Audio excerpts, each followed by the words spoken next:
Hello and welcome to this webinar, Radiology Innovation and its Role During the Coronavirus Pandemic, hosted by Sectra. We're very glad you could join. My name is Jane Rendall. I'm the Managing Director at Sectra in the UK. Joining me today on this webinar is Jeroen Dieterman, Solutions Specialist from Sectra Benelux, Rogier van Dijk, a radiologist from Isala Hospital in the Netherlands, Sarah Jensen, CIO from Barts Health NHS Trust, and Brian Turner, PACS Manager, also from Barts Health NHS Trust. In this session, we'll be discussing real cases where technology has enabled radiology to face some of the challenges during this pandemic. Some of the examples will be the use of inbuilt chat functionality in the home reporting environment to increase productivity and improve collaboration. We'll also be looking at teaching files and the ability to tag COVID-19 cases so that we can learn about the disease more quickly. The fast development and implementation of new structured reporting templates for COVID-19 pneumonia, and also the Nightingale Hospital's ultra-fast implementation of an image-enabled ITU department. The webinar will consist of a 30-minute session followed by a 15-minute Q&A. If you have any questions during the webinar, please submit those through the questions box. There will be a poll question asked during the webinar, and also there'll be a short survey once the webinar concludes. I will now hand over to Jeroen. Hello, my name is Jeroen Dieterman. I'm a solution specialist at Sectra, and I'd like to give you an overview of some highlights some customers had to endure during the coronavirus pandemic. Of course, everybody has to adapt, and they had new challenges in how to work in a safe and good way. So customers had to be pretty innovative in creating the workflow from a different perspective and maintaining the safety in this period. So let's have a look at some highlights we occurred during this situation. So first challenge that popped up pretty fast and easy is the radiologist needed to be able to diagnose the patients in a safe way without compromising the safety of the employees, and be able to continue working without being ill at home. So working in a remote location or working at home rised up pretty fast. And some questions that of course popped up is how to make a secure connection to the hospital, how to make sure you have the setup that can be used for diagnosis, how to maintain the patient safety of the data in the system. And of course, it is important to find a place at home where you can work in a good way with the right environment. Sitting in a living room with the children and a lot of light is not the perfect way to do diagnosis, for example. Now, of course, the Sectra system is made for these kind of situations because the system comes from Sweden, and Sweden is used to working remotely, and it is optimized for poor bandwidth. It is forgiving on what kind of hardware you are using, and one of the things is very important for Sectra. It is secure by design, and if you want to use it at home and utilize our functionality, it's fully integrated. So if you want to deploy it in an easy way, everything is there. Even the speech is fully integrated into the viewer. So it's really fascinating how the customers of Sectra maintained their workflow, but were really innovative in this way. And I think the radiologists mostly adapted in this unique situation. You will see that the story of Rogier van Dijk, for example, from the Isala Hospital, is also very interesting, how they solved working at home. And next to that, we also have radiologist Mattias Mjölman from Region Skåne in Sweden. He not only worked from home where they used a laptop connected to a diagnostic monitor, but also was very innovative in the way he interacted with his workstation to make his life easier. So I'm really impressed by how speedy the customers were with adapting to this situation. The other thing is, if you work from home instead of in a hospital, it is different. How to communicate, how to discuss cases, how to have a quick chat with your colleague one-on-one. And most of our customers adapted to the situation by fully, on their own, started using the instant messenger that's fully integrated into the system. And that made their life much easier. So they could have one-on-one chats. They could share cases. They had group chats in that one and had contact with the technologists on site who performed the examination, the radiologists who had to be on site and had close contact with them without waiting for a phone and hoping that somebody is answering the phone. So that was really impressive. But one important thing that also came into this chat, and I think that's just as important as doing the communication about the cases, is doing the social chit-chats. Normally in hospital, you talk about the weather, have a coffee break, that kind of things. But you can use this messenger and everything else next to the phone also for contacting your colleague, because everybody is human and working at home all the time. It makes it different, and sometimes it also can, if you sit at your own, be pretty boring. So what we did is, next to that they start using the messenger on their own, is we also made sure that we contacted each customer and made sure that the instant messenger was fully up and running and assisted anything if needed. So if you work from home and you communicate with your colleagues, the next thing is you get a lot of cases from the coronavirus. And the question popped up is how to report these cases. And mostly, of course, the CR exams were used, but a lot started using the CT scan because you had a lot of details. But if you get a lot of details, what to report, what not to report, how do you want to report it, and what kind of information do you want to give, and what score do you want to give? If you look at the UK, at the Netherlands, at Germany, at the US, everybody had a standard or something they could use, but it looked a little bit different from each other.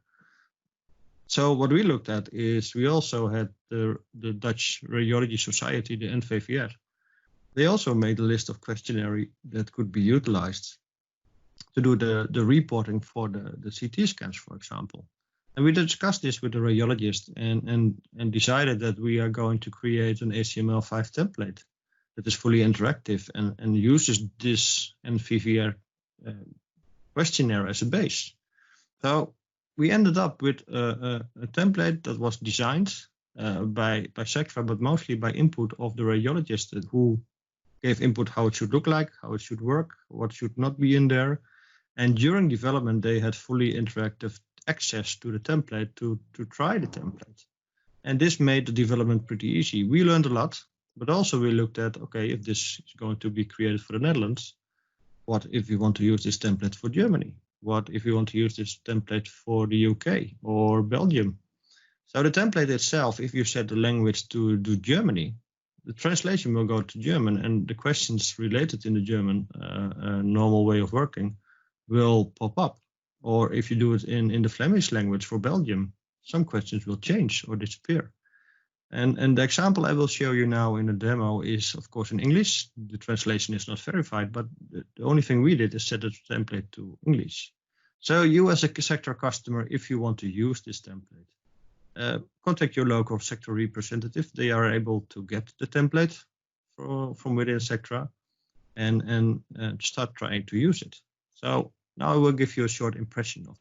So when we start the reporting and open the templates for the COVID-19 CT scan, it will be shown to the radiologist that the clinical information will be automatically inserted, and then the radiologist can be in a structured way filling in the information into the report. The system will help you with information if you don't know what it means, that you can pop up on the information request and see the explanation of the CORADs, for example, and what each level of CORADs means.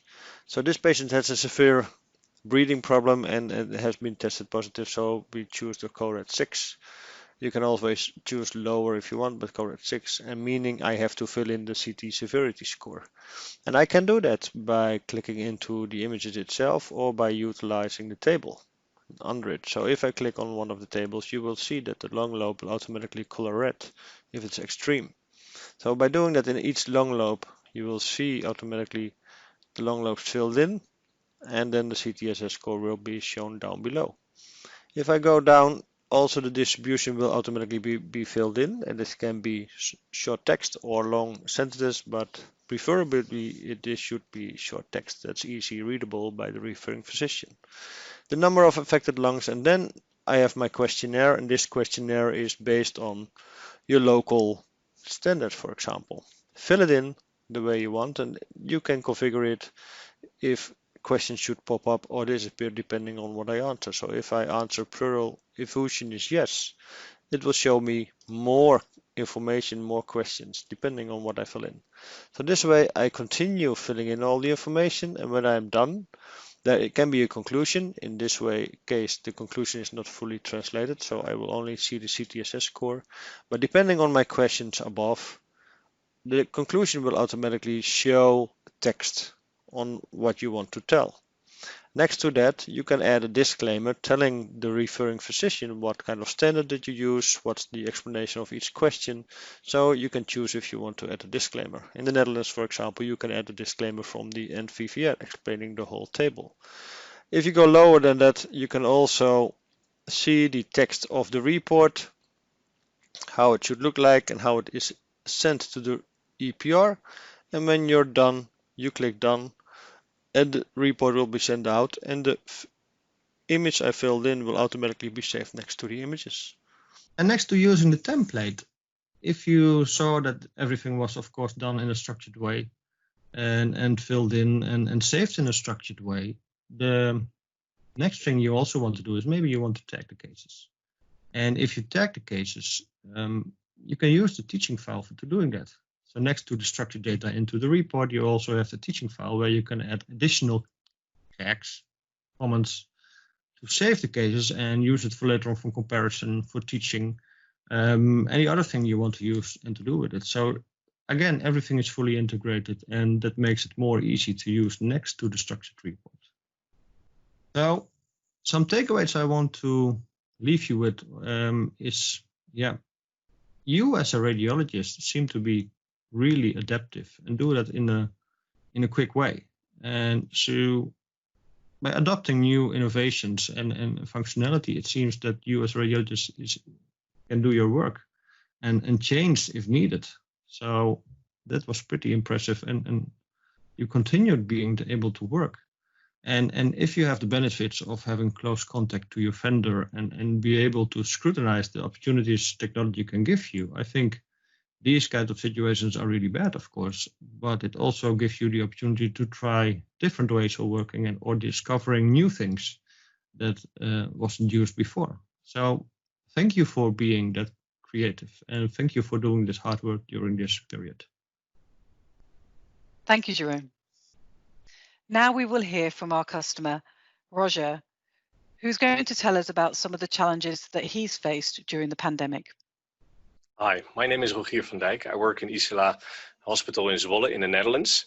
And we've been using the Sectra chat function for almost a year now in our group. In the beginning, it were mainly the younger colleagues who saw the benefits of the chat function and use it to communicate findings on MRI, on CT, or conventional radiologists among each other. And the more conservative radiologists in our group didn't really see the benefits of this chat function. During the COVID-19 pandemic, we moved all but 8 diagnostic stations to our home, using special certificates to enable a secure connection between home and the hospital. And that was really the beginning of a more intense use of the chat function. Also among the previously more conservative radiologists, we used it mainly for communication between us and the technicians, mainly when they performed X-rays or ultrasounds requested by the general practitioners. They provided us a quick link to the imaging, and we could discuss our findings directly with the technicians, so they could easily send the person or the patient back to home to the general practitioner or to the emergency room if we did find fractures or anything else. We also used the chat function in the morning, just to communicate between the radiologists at home, how we're going to participate during the day. We also used it, still use it in meetings when we discuss specific findings with the oncologist or the surgeon, and we can immediately send a text message to our colleague using the chat function. Then when he opens his computer, or he starts his computer, and he gets a pop-up from the patient that he previously described the imaging, and he can see what we've additionally found, and he could make an addendum to it. So in the beginning, not all the radiologists were enthusiastic about the Sectra function, the Sectra chat function, and now everyone uses it, and also the technicians start using it. There's a quicker response between findings in imaging and the reporting. There's no delay in reporting, and all in all, also now when we're at home, it's a good communication possible between us as a radiologist group and other colleagues as well. So all in all, very good addition to the overall Sectra package. Thank you for sharing your experience. Lastly, we're going to hear from another of our customers, Barts Health, and how they were able to quickly implement an ITU department which was image-enabled with Sectra support. I'm Sarah Jensen. I'm the Chief Information Officer for Barts Health NHS Trust. Thank you for having us today. I have been asked to discuss some of the Nightingale Hospital deployment, implementation, kind of the successes and the challenges. Insight into the Barts Health infrastructure. So in the days leading up to the pandemic, some background about Barts Health NHS Trust. We were formed in 2012 with the merger of two major acute hospitals with the existing two hospitals, which were the Royal London and St. Bartholomew's in the city. We were merged with Newham University Hospital and Whipps Cross University Hospital, who are also part of East London and part of our Northeast London STP. We serve a population which varies depending on which source you use, but averages around 2 million people, and the trust has approximately 20,000 staff members. The continual investment in infrastructure and the systems is what really laid the foundation for us to be able to scale up to the Nightingale. It created an environment where we were more agile than we would have been prior to now, as well as addressing all of the other staff requirements around remote access and outpatient services. When we were approached to help with the Nightingale, it was on, I believe, from memory now, Tuesday morning at 8 a.m. And by 10 o'clock that evening, we had an articulating lorry dropping off network kit that had been pulled out of our own warehouse. Originally, it had been reserved for replacing the network at Royal London and St. Bartholomew's. That network kit then got diverted to the Nightingale Excel Conference Center. And by 10 p.m. that night, we were standing up 2 network cores. And by noon the next day, we were testing both the LAN and the WAN, the wireless, across the site. We've opened 2 new floors at the Royal London in the PFI building that previously had remained empty shell floors, that we have now added circa 150 ITU beds, and they are well placed now to take on that configuration that we built for the Nightingale for clinical functionality.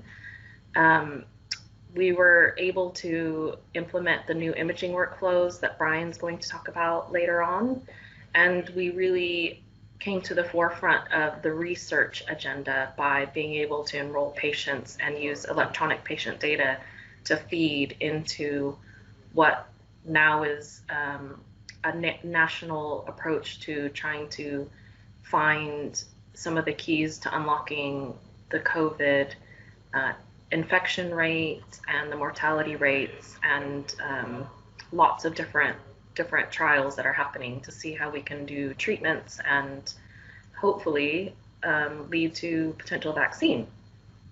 So in summary, although it was quite gratifying and a huge achievement for the team at Barts Health, it was very, very challenging.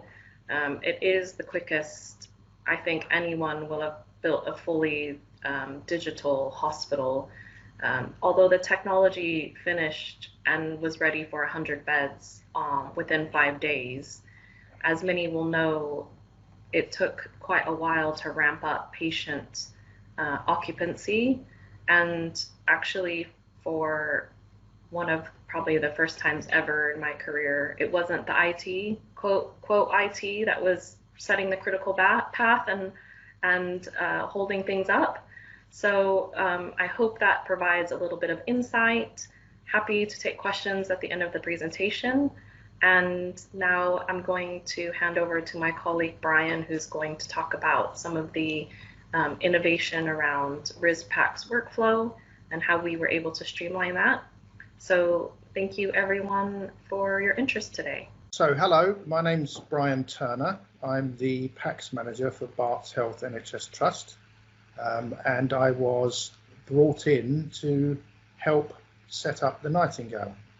But by the time I was brought in, most of the infrastructure was more or less stood up. There were PCs, there was a network, and we were fairly clear on what was required.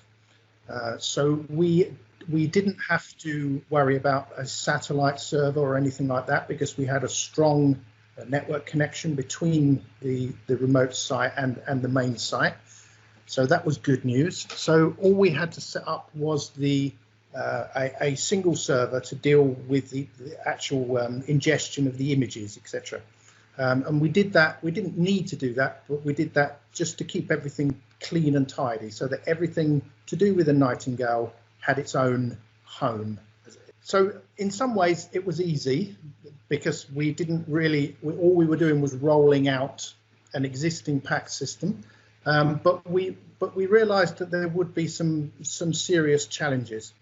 And obviously most hospitals would have a 20 to 50 ITU beds. We were looking at potentially 4,000. Normally you would be rolling out a new PACS go live to a department or site. It would be done over several months, and we had a couple of days.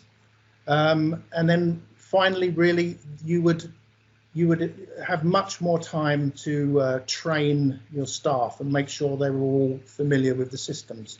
We had no staff to train at first, so we had no idea how we would deliver the training if we were to do it in the conventional way.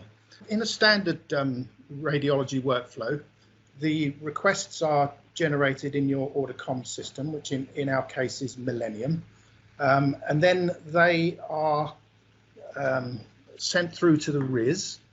The RIS is the system which receives the requests, and it handles all of the departmental workflow. So in a normal system, the request would come across to the RIS system, and it would be booked in. That would create the change in status required to put it onto a modality work list. So then when the exams are selected from the modality work list and then sent to the PACS, they then go back to the RIS to confirm what they've performed, add the dose details, etc., etc. And then only at that point is the status updated to complete, so that it appears on a reporting work list. Now that's fine in an ordinary hospital setting, but in this particular setting with potentially 4,000 patients, we needed to see whether we could streamline that quite a lot. In our what we call the field hospital workflow, we removed the RIS from the equation altogether. So the requests are generated in Millennium in the normal way, and they then appear on the modality work list without having to book the exam into RIS.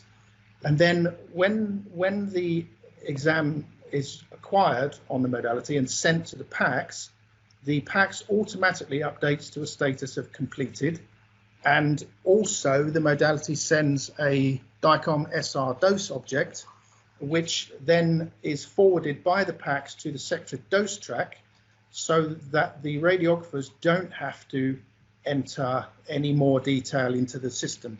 Some of the other functions that exist in the Sectra PACS that we were able to harness and use for the workflow and to overcome some of the problems, mainly again with communication.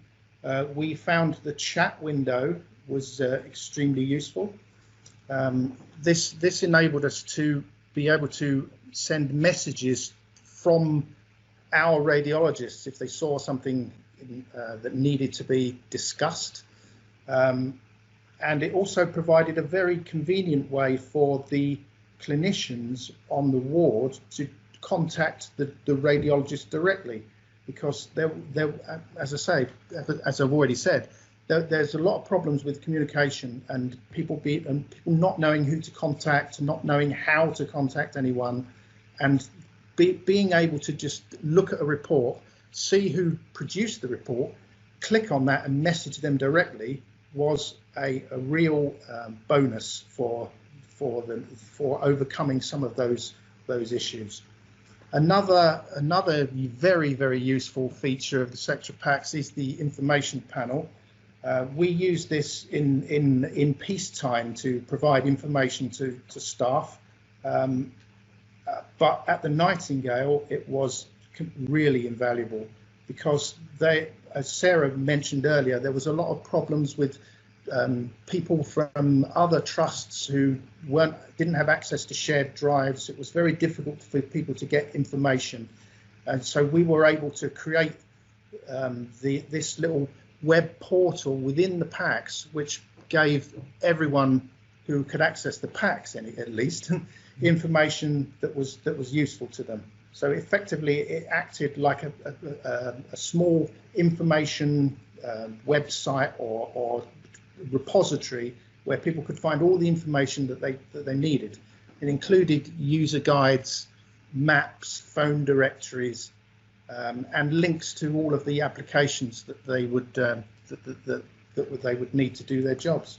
Another of the normal PACS tools that we were able to make use of for the Nightingale was the priority and setting priorities. Now, obviously, in the normal world, people request an examination and they assign an urgency to it, and that tends to be used to prioritize the appointment side of things. But in the Nightingale scenario, everything was much more fluid than that. So somebody could request something and it was pretty much always going to be urgent, but things could become more urgent very quickly.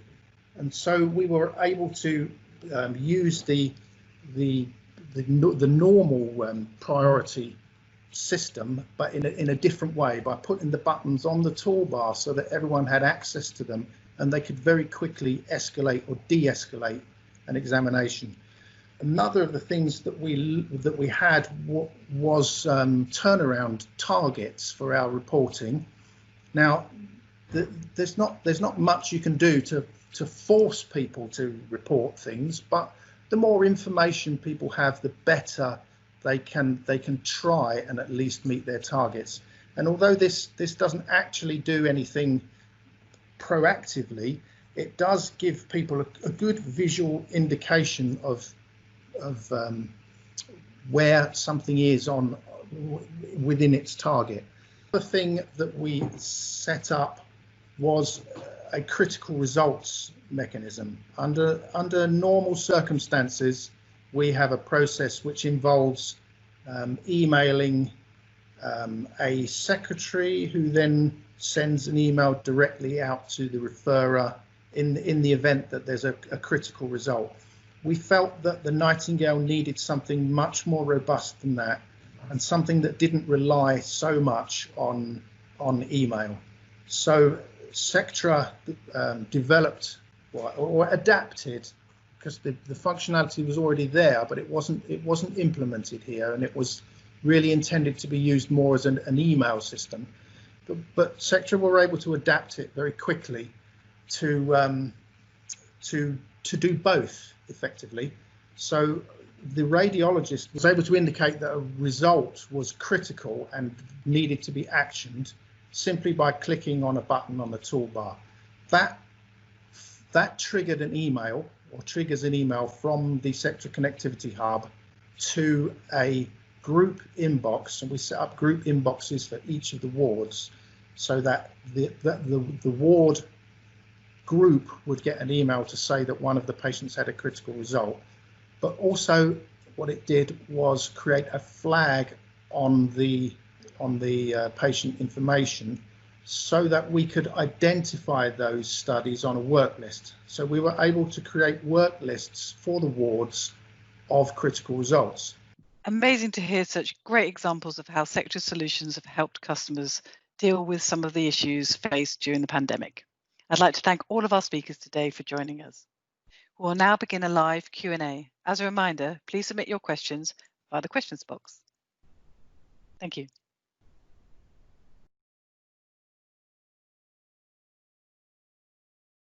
Thank you. So we have all of our panelists available now to answer questions. We also have Hans Lundegaard, who's the Radiology Product Manager for Sectra. Hans, maybe we could start by just asking you your views on the videos and the experiences that have just been shared. Yes, thank you, Jane. I think the presentations were very good, and they really shows the complexity of the diagnostic service and how important it is to adapt to the situation and adapt the solutions to cope with the current situations. And just a reflection, for example, or perhaps two reflections, is that Jeroen he showed the quick way to set up a new reporting workflow with COVID-19 templates. And I think that's important for a vendor like Sectra to provide a platform that could be easily adapted to new needs, compared to go back to the factory and build things and then release it, and it will take a long time before the customer or the end users reach new solutions. So I think the platform here is really important. And Brian also talked about the ability to adapt to new needs, and they set up new workflows, for example, for critical results and the visualization of priority levels, which is also important to be able to do that on the run, so to say. So thank you very much for the great presentations. Thank you, Hans. We have a few questions coming in, so I'll try and direct those to the most appropriate person. One of the first questions here was how we were able to communicate critical findings. Maybe Brian, you spoke about that in the Nightingale Centre. Sorry, your audio cut out a little there, and I didn't catch the question. It was a question regarding critical findings and how they were communicated to the referring physicians.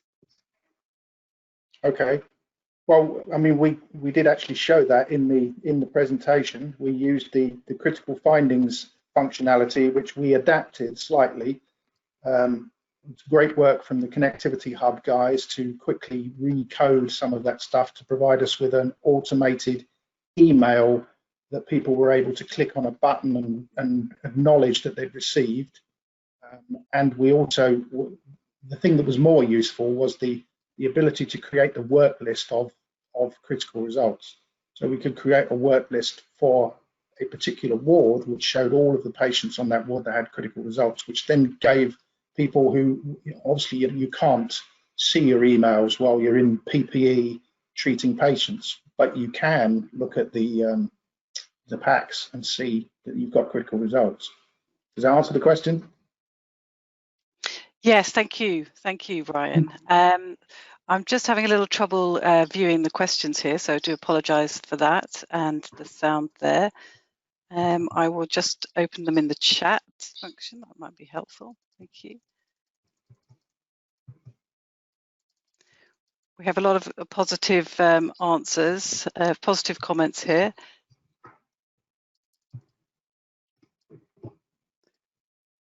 Sorry, Kelly, maybe you have a view of the questions. Really struggling to see those. Hi, Jean. Can you hear me okay? Yes, I can, Kelly. Thank you. Okay. So there was just 2 questions that were submitted that I'm seeing, and the first was in relation to the critical results, and then the second one was also in relation to, it says this: as a Sectra user, we can communicate internally within the department, but not with technologists or referring physicians. So I'm thinking this is maybe in relation to the chat function. So maybe Hans, you might be able to respond to that question. Yes, I also think that is a very interesting reflection on the presentations, and also the situation here, how important the chat functionality has been. And we see potential to develop it further and also involve different kinds of communication channels between different users. If you have a risk, for example, there's normally built-in ways to communicate between, for example, the radiologist and technician, and sometimes it's not a point-to-point communication. You need to communicate to a function, and you might don't know who is on the other side, so to say. So I think there is a need for different kind of communication solutions, and so I think we will see more to come in that area. And I think the chat functionality is just a start, and there's a lot of more scenarios to cover. Jane, can I say from a Barts Health perspective that because the radiologists do often tend to sit in a departmental capacity, that across our 5 hospitals, now that we're finally on a single EPR system, there's a message functionality within Millennium. So we're referring an internal hospital referrers through COVID. We also created workflows where that all became 100% contained in that message functionality within Millennium. It acts like an internal email. And I think building on that, what we have often had requests for is that we find ways to incorporate that or integrate that into our NHS mail platform, and then whether or not that messaging can then go to other departmental systems or specialist systems. But before COVID, for things that would come in through internal referrals, often the radiologists have used that to alert non-radiologist consultants in the hospital of unexpected findings or additional actions that need to take place before they can provide a final reporting letter.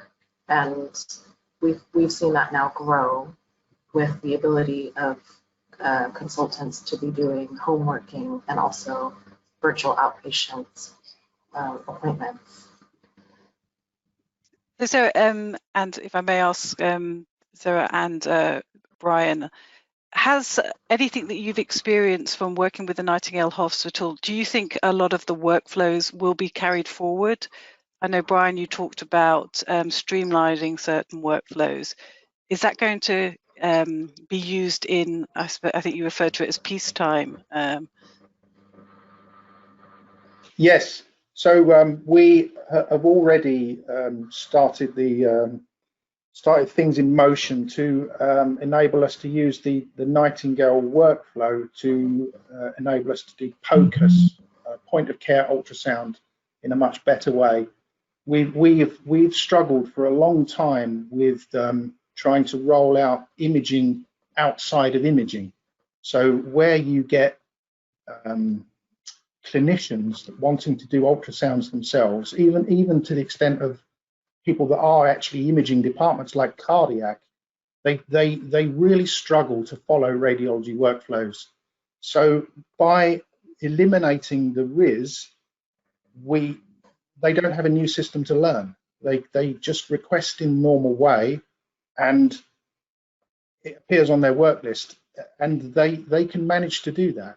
So we would definitely be moving forward with quite a few of the things that we learned at Nightingale.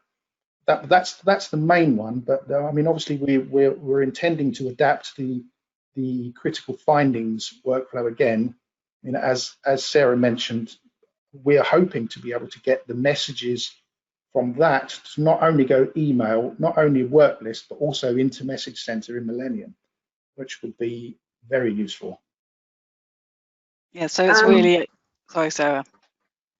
I think from my perspective also the answer is yes. Outside of Brian's area in imaging, we had loads and loads of configuration that we put in for clinical care around ITU patients.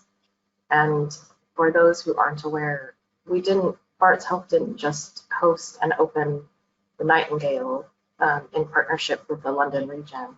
We also opened two shell floors in our Barts Health building at Royal London, which gave us on-site capacity of almost, I think it ended up being 175 new ITU beds in Royal London across those 2 floors. So taking on board what activity we saw at the Nightingale, if we at Royal London had those floors open prior to the pandemic or early in the pandemic, we would have been able to actually take on all the capacity that it did end up going to the Nightingale because of the sheer numbers of beds we were able to open. I think it's very well known that actually what a lot of the NHS struggled with was getting their hands on kit and proper ITU ventilators. The use of short-term, anesthesia type ventilators was a real challenge as an interim workaround. And so we did, for Barts Health, it wasn't just the Nightingale, we needed all of that functionality. We needed it actually for our own ITUs because all of our hospitals have one. Thank you, Sarah. And Roger, I know we don't have your camera, but I do believe we have your audio. What Yes. is it that you've taken away from this recent response to the pandemic, and which is preparing you perhaps for a second wave? Well, as I mentioned in the video, we took all our workstations that we had in the hospital, we took them home. And we were able also to order new workstations. So the new workstations will be set at home and the old workstations will be set in the hospital. So we have how do you call that? We now have a workstation at home and at the hospital. So indeed, when there's a second wave coming, we have all the possibilities to work from home as much as possible. And also the chat function will now mainly be used among the radiologists and the technicians. And we are trying to get the other specialists also to use the Sectra chat function, but they use it different ways to communicate. So for critical findings, we still have to call them or generate a separate email. Fantastic. So do you feel that home working for the radiologist is a good future for that workflow, even outside of a pandemic situation? Yeah, I think it is. Also, there also has to be. You also have to be in the hospital for to do the ultrasounds and to also join physically in meetings. But a lot of work at night or just plain radiology can just be done from home. I think there's going to be a shift from being 24/7 in the hospital, and also now you can also stay at home for a day in a week. So I think there are possibilities. Yeah. So a good work-life balance. Yeah, a good work-life balance. Yes, sure. Good. We have a question here. I'm not sure exactly where to direct this, but is there any work being done at any of the 2 clinical sites to capture the outcome of the COVID cases? Are you involved in sharing images or data for research projects? Yeah, we are sharing data for research projects with other hospitals, and we use standardized templates for reporting, for structured reporting. But I think we use a template that is generated by the Dutch Radiology Association. So I don't think it's being globally used, but for several hospitals in the Netherlands, we just use the same template and we exchange ideas and images. Thank you very much. I've been asked that we should be wrapping it up about now. We have a couple of outstanding questions, and we will follow those up after the survey sent out to you. I would encourage you to just to give a quick response to that. I'd like to take the opportunity to thank all of the panelists. It's been really interesting. The Nightingale Hospital was an especially challenging situation. And I think that the way that it was handled with speed and the work that has been done across the globe within radiology departments to play their part in the pandemic and the response has been outstanding. So thank you to everybody who shared their experiences, and I think that's where we'll leave it for today. So thank you very much. It's really nice to see you all.